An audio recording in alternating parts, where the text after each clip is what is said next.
All right, so now we're going to divide radicals. And for the first problem, we're going to use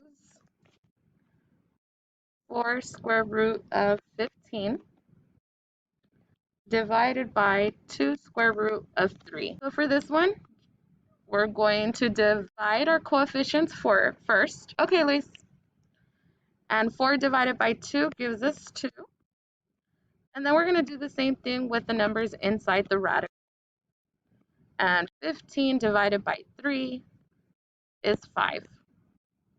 We make sure that our radical is simplified, and it is.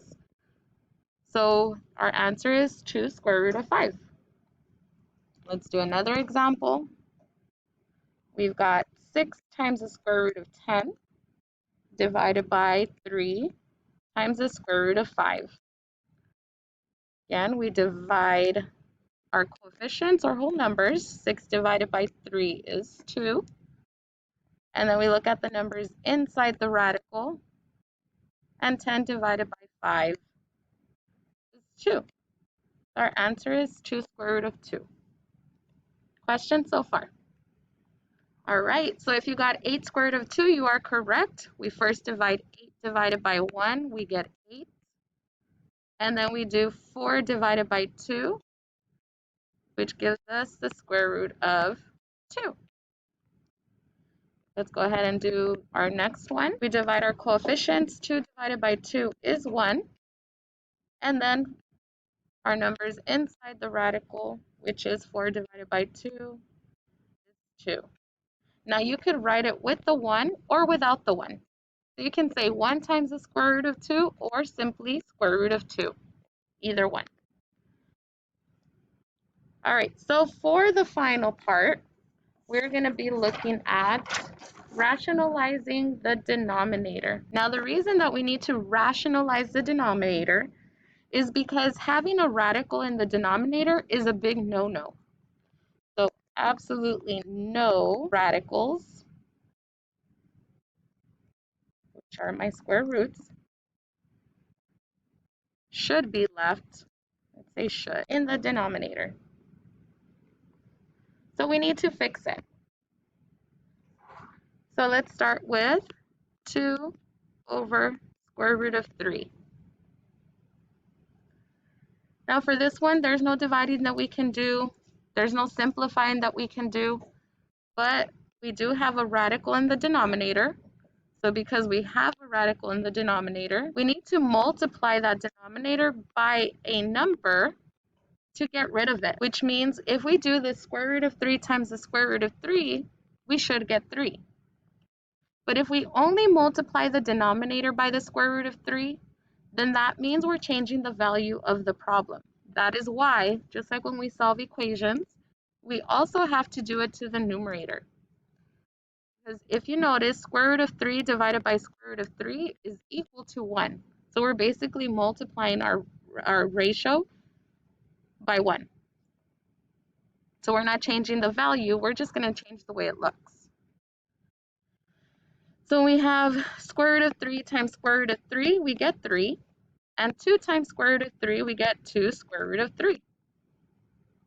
We see if we can simplify any further, and we can't.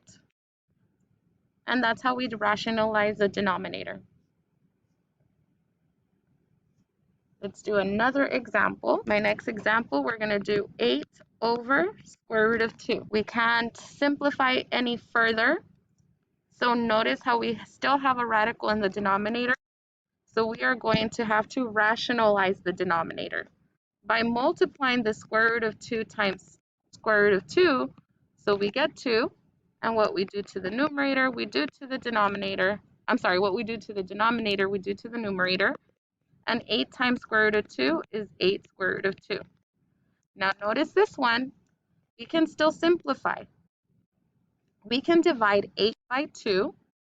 That gives us 4. And that square root of 2 stays by itself. So when we rationalize the denominator in this one, we end up with 4 square root of 2. And those of you, if you notice,